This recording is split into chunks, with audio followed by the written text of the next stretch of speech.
Le récit s'amorce avec un soi-disant expert en surveillance, un certain William Radford, qui se connecte à son portable en se prenant pour le tout-puissant. Il s'infiltre aussitôt dans la base de données Guardian, son joujou glorifié conçu pour bousiller l'intimité de tout l'État de Washington. Il entreprend alors de fliquer le bas peuple, scrutant d'innombrables existences avec une curiosité clinique et sans âme. Sa séance de voyeurisme pathétique est brutalement interrompue par l'appel d'une dénommée Sandra, une pro de la NASA qui, elle, s'occupe de vraies merdes cruciales. Elle lui brandit, désespérée, des preuves de phénomènes météorologiques cataclysmiques qui rayent des cités de la carte, sollicitant de toute évidence l'aide du pire des conneurs. Sandra, en véritable professionnelle, admet son ignorance totale, soulignant que ce putain de bordel atmosphérique bafoue tous les modèles scientifiques existants. Elle le sonde pour savoir si son système de surveillance omniscient détiendrait la moindre information sur l'origine de ces anomalies climatiques.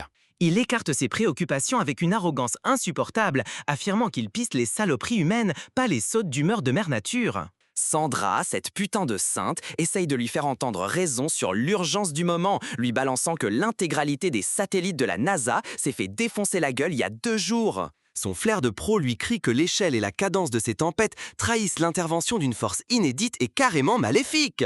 William, noyé dans son arrogance, fait comprendre en substance à cette spécialiste que son putain de chaos apocalyptique pèse moins lourd que sa petite surveillance numérique. Il lui enjoint ensuite de le tenir au courant, une tentative lamentable de sauver les apparences pour ne pas passer pour un parfait trou du cul. Son attention est alors happée par un lien YouTube posté par un emmerdeur anonyme qui promet de tout balancer sur le gouvernement. L'auteur de la vidéo annonce son projet de divulguer des dossiers secrets qui attesteront de l'existence d'un programme de surveillance de masse baptisé Goliath. La vidéo prétend que ce programme Goliath épie illégalement la population afin de manipuler et de faire chanter jusqu'au dernier de ses enculés. L'ego surdimensionné de William encaisse une mandale si monumentale qu'il déploie sur le champ son arsenal pour débusquer le hacker. En pleine prétendue crise de sécurité nationale, il s'accorde une pause pour sermonner sa fille enceinte sur ses habitudes alimentaires. Ce putain de sociopathe contrôle fric a eu l'audace inouïe de hacker son frigo connecté juste pour la ramener sur son apport en protéines.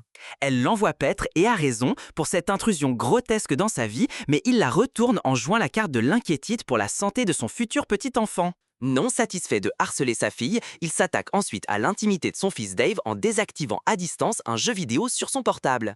Dave rapplique aussitôt au téléphone, fou de putain de rage, pour demander des comptes à son père sur ses délires de tyran contrôle fric. William s'en bat royalement les couilles, ordonnant sans pitié à son fils de se dégoter un putain de travail au lieu de glander sur ses jeux. Suite à ces échanges invasifs avec sa progéniture, William parvient finalement à trianguler la position exacte du hacker. Il transmet fissa les coordonnées à son supérieur du FBI avec la suffisance d'un type qui se prend pour un putain de cerveau. Comme son ego surdimensionné réclame une certitude absolue, il déploie un drone en reconnaissance avant l'arrivée des fédéraux. Prouvant son absence totale de scrupules, il se met à espionner une conversation privée entre sa fille et son mec. Peu après, William reçoit le mandat officiel validant l'arrestation du hacker anonyme. Une équipe d'intervention se mobilise pour l'opération, avisée que les fichiers du pirate constituent une menace majeure pour la sécurité nationale. William joue les Big Brother célestes, dirigeant chaque mouvement de l'escouade avec une précision glaciale et calculatrice. Il est soudain percuté par la putain de coïncidence que les mêmes anomalies climatiques dont Sandra l'avait prévenu se manifestent désormais pile au-dessus de la zone ciblée. Il balaie la coïncidence d'un revers de main et continue de guider l'escouade surarmée vers sa cible. L'escouade finit par défoncer la porte pour découvrir que la pièce ne renferme qu'un leurre sophistiqué, une véritable et humiliante mandale en pleine face. Les hackers les a magistralement baisés, les laissant comme une bande de guignols surarmés et complètement désemparés. Avant même qu'ils puissent encaisser leur échec monumental, une déflagration titanesque retentit à proximité, ébranlant les fondations même de la ville. La puissance du souffle met son réseau de surveillance hors service, plongeant cet omniscient trou du cul dans le blackout le plus complet. Dans un élan de désespoir, William hack un drone de presse civile pour rétablir un contact visuel avec la situation qui part en couille. Ce que son drone réquisitionné dévoile n'est pas une simple explosion, mais une attaque effroyable contre la ville, de quoi se pisser dessus de trouille. Pour la toute première fois, une vague d'effroi pur le submerge tandis qu'il se confronte à l'étendue de sa propre et abyssale connerie. Il essaye frénétiquement de joindre ses enfants, mais leur silence assourdissant ne fait qu'exacerber son anxiété croissante. Sandra le rappelle, la voix chargée d'une terreur brute, pour l'informer qu'il s'agit d'une putain de sodomie planétaire et coordonnée. Elle lui lâche alors la nouvelle terrifiante que son propre bunker est la prochaine cible. Comme déclenché par un putain de signal, une frappe apocalyptique s'abat sur son bâtiment, pulvérisant son sang-froid et le précipitant dans une panique primaire. Il tente de joindre sa fille encore et encore, mais son silence persistant ne fait qu'amplifier sa terreur. Dévoré par la peur, William retombe dans ses vieilles manies, hackant la sécurité du domicile de sa fille pour vérifier si elle est encore en vie. Il la découvre terrifiée et planquée chez elle, une vision qui lui offre un bref instant de répit au cœur du cauchemar. Il reçoit alors un appel de son fils, Dave, mais leur échange est brutalement coupé quand Dave longe de se faire aplatir comme une merde par des décombres. Pendant un instant de pure angoisse, William croit son fils mort, jusqu'à ce qu'une légère convulsion confirme qu'il respire encore. Pendant ce temps, l'inoxydable Sandra explore un site de crash et tombe sur un objet étrange, du genre « Mais qu'est-ce que c'est que ce putain de truc ?» Elle signale à William que l'artefact dégage un froid largement inférieur à n'importe quelle température naturelle connue. Alors que cette femme admirable de courage inspecte l'objet, une entité invisible l'agresse savagement. William essaye de nouveau de contacter sa fille, son angoisse grimpant en flèche à chaque appel infructueux. Sandra, rescapée de l'agression, réussit à signaler qu'un monstre extraterrestre titanesque est en train de tout anéantir méthodiquement. Dave rappelle son père, confirmant qu'il est toujours vivant au milieu du carnage. Il tente de lui transmettre une information capitale, mais William, dans son arrogance sans borne, balaye aussitôt la contribution de son fils comme une pure connerie. Pendant ce temps, la menace extraterrestre poursuit son anéantissement méthodique à l'échelle planétaire. Le gouvernement, sans surprise, débite des consignes à la con à une population qui se fait déjà massacrer. William, retrouvant sa nature d'analyste, se met à compiler toutes les données disponibles sur ces nouveaux et terrifiants connards venus d'ailleurs. En pleine analyse, sa fille Faith appelle enfin, ses hurlements confirmant que sa maison est prise d'assaut. L'une des créatures extraterrestres a pénétré son sanctuaire, la laissant coincée et dans une merde noire. Il lui bugle de fuir, mais alors qu'elle tente de décamper, la créature l'envoie valser au sol d'une mandale monumentale. Par miracle, elle survit à l'attaque, mais se retrouve salement esquintée avec de sérieuses blessures. William cherche frénétiquement une assistance médicale pour découvrir que tous les services d'urgence sont complètement à la ramasse. Il tente de lui porter secours mais réalise que l'explosion initiale l'a piégé comme un rat à l'intérieur de son propre bâtiment. Il ne peut qu'assister avec une horreur absolue via ses propres caméras de surveillance à la traque de son corps meurtri par l'extraterrestre. En dernier recours, William hack un véhicule voisin et en prend le contrôle à distance intégrale. Il déverrouille à distance cette saloperie de bagnole et ordonne à sa fille de rassembler ses forces pour se hisser à l'intérieur. Cette putain de guerrière trouve la force de traîner sa carcasse brisée dans le véhicule une fraction de seconde avant que la créature ne charge à nouveau.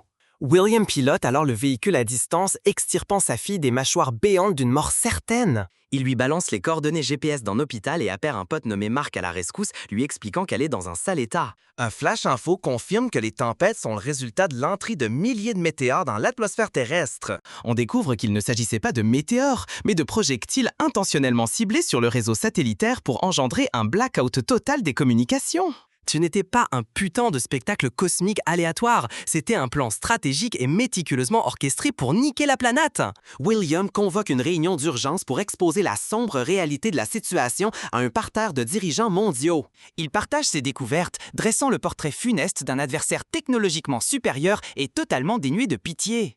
Il prophétise que la prochaine cible stratégique des envahisseurs sera l'intégralité du réseau électrique planétaire. Il avertit que cela replongera l'humanité à l'âge de pierre, la laissant sourde, aveugle et totalement foutue. Excitée par ces révélations, la présidence autorise une riposte militaire massive contre l'invasion. La putain de guerre pour la survie de la planète est officiellement déclarée, tandis que les forces armées s'unissent pour affronter ces saloperies d'alliances énigmatiques. Pendant ce temps, William consulte la surveillance de l'hôpital et vit un grand moment de putain de bordel en constatant que Faith a disparu de la caisse. Il l'appelle paniquée et elle lui explique qu'elle s'est tailladée en tentant d'extraire un éclat de sa jambe. William a alors une épiphanie en observant les extraterrestres combattre, comprenant qu'ils forment une conscience de ruche qui partage des données en putain de temps réel. Ils restent néanmoins totalement sur le cul, car leur méthode de communication instantanée bafoue toute technologie existante. Dave rappelle son père, et lorsque William tente de le rembarrer, Dave lui expose sa théorie avec insistance. Il dévoile l'existence d'un système gouvernemental secret nommé Goliath, doté de capacités hors du commun. William ricanait avec mépris, rappelant à son fils que c'est lui le spécialiste, et qu'il serait au courant si un tel programme existait. Dave maintient que Goliath est une toute autre sorte de programme qui aspire des informations depuis toutes les sources possibles et imaginables. Une fois de plus, l'ego de William l'amène à balayer cette information cruciale, la qualifiant de simple délire complotiste trouvé sur le net. Un appel de Sandra conduit William à une réalisation soudaine. Chaque attaque extraterrestre a visé un grand centre de données. Il demande à Sandra d'aller observer de plus près l'une des créatures voisines en dépit du danger. Lorsqu'elle s'approche, il remarque que l'extraterrestre paraît avoir fusionné avec l'infrastructure même du bâtiment. Pour glaner plus d'informations, Sandra s'aventure à l'intérieur de l'édifice endommagé pour mener son enquête. Une fois dedans, elle découvre que l'extraterrestre a littéralement greffé sa biologie au bête-serveur. Au même instant, sa connexion avec Sandra est coupée et il apprend que l'intégralité de la base de données militaire a été annihilée. Cette perte de données cataclysmique provoque une rupture totale du commandement et du contrôle, une cyberattaque foudroyante. Pendant ce temps, Mark rejoint Faith et est bouleversé par la sévérité de ses blessures. William est contraint de guider par téléphone l'homme terrifié pour administrer les premiers soins et sauver la vie de sa fille. Sandra rappelle, annonçant qu'elle a réussi à prélever des échantillons biologiques sur la créature extraterrestre. Elle remarque aussi que les créatures sont aimantées par ces appareils électroniques, ce qui conduit à une conclusion dérangeante sur leur nature. Ces créatures se goinfrent de données, leur intelligence s'accroissant de manière exponentielle avec chaque octet qu'elles ingèrent. Leur réseau électrique mondial s'écroule alors sous un assaut coordonné, tel que William l'avait prédit, anéantissant les dernières bribes d'informations numériques. Se sentant défait, William décide de visionner à nouveau la vidéo anonyme sur le programme Goliath. Il lance une analyse vocale sur la voix du narrateur et découvre que le hacker n'est autre que son propre fils. Dave avoue être le hacker, mais l'ego démesuré et la fureur de William l'empêchent d'accepter son aide. Dave lui envoie des preuves chiffrées, mais William, muré dans son obstination, refuse initialement d'ouvrir les fichiers. Il finit par ouvrir les fichiers et découvre des preuves accablantes de la corruption gouvernementale. Les dossiers corroborent les dires de son fils, impliquant le président lui-même dans la conspiration. Il confronte le président à la vérité pour découvrir que l'homme est un sociopathe qui s'en contrefout royalement des conséquences. William déverse un torrent de rage vertueuse sur le président, un acte de défiance qui lui vaut d'être viré séance tenante. En un instant, William se retrouve numériquement émasculé, son accès à chaque outil et réseau étant totalement révoqué. Il est contraint d'appeler son fils qui, dans un retournement ironique magistral, restaure l'accès du maître espion au système. Le père et le fils, broyés depuis des lustres, s'allient enfin, échafaudant un plan désespéré pour empoisonner le réseau de données mondial à la source. Leur stratégie consiste à créer un virus informatique conçu pour être assimilé par les extraterrestres afin de les anéantir de l'intérieur. Dave réunit fils à son équipe de hackers qui se mettent aussitôt à coordonner la contre-attaque. Avant de poursuivre, William balance en ligne toutes les preuves accablantes contre le président, à la face du monde entier. Tandis qu'ils codent le virus d'arrache-pied, leur propre réseau est inévitablement pénétré par l'ennemi hyper intelligent. Les extraterrestres se mettent à trianguler les positions physiques des hackers, déclenchant des assauts synchronisés contre chaque membre de l'équipe. La position de Dave est compromise et William assiste avec horreur à ce qui semble être l'attaque de son fils par une créature retransmise par la caméra. Anéanti par le chagrin, William s'effondre, persuadé qu'il vient d'assister au meurtre de son fils, conséquence directe de leur plan. Quelques instants après, Dave appelle son père, mais la liaison est exécrable et coupe rapidement, laissant William dans une angoisse insoutenable. Dave réapparaît alors sur un réseau local sécurisé, expliquant qu'il a routé son signal via leur système domestique. En vérité, il était planqué en toute sécurité chez Mark depuis le début, utilisant une fausse position en guise de leurre. Sandra appelle avec une autre découverte stupéfiante. Les plus petites créatures ne sont pas purement biologiques, mais sont en réalité des abominations hybrides. Elle précise qu'ils sont une fusion de biologie et de cybernétique, dotés d'une forme d'ADN unique et programmable. William appelle sur le champ sa fille, une spécialiste de l'ADN sortant enfin la tête de son cul pour l'intégrer à l'opération. Cette famille profondément dysfonctionnelle mais indéniablement brillante unit enfin ses forces pour combattre la menace extraterrestre dévoreuse de données. Alors qu'ils entament une course contre la montre, William découvre que le gouvernement pourri a ordonné une frappe aérienne sur son propre bâtiment. N'ayant pas le choix, il décide de rester au point d'impact pour garantir que les données soient corrompues à la source. Mark se lance dans une mission suicide, utilisant un drone pour livrer la clé USB contenant le virus alors qu'il est sous un feu nourri. William récupère la clé et parvient à injecter le virus dans la base de données centrale avant de s'effondrer, terrassé par la tension. Le virus se répand avec succès à travers le réseau extraterrestre, contaminant leur système et provoquant une cascade de défaillances biologiques. Quelque temps plus tard, une officielle nommée secrétaire Crystal propose à William un poste pour élaborer un nouveau protocole de données éthiques. William, son ego enfin un tant soit peu maîtrisé, lui dit de se carrer l'offre où il pense, et ce, sans la moindre équivoque. Il termine l'appello avec la promessa glazzante che désormais ces talenti uniques saranno esclusivamente tornati contro il governo. Le récit s'achève sur l'image jouissive du maître espion tournant son regard redoutable contre ses anciens employeurs.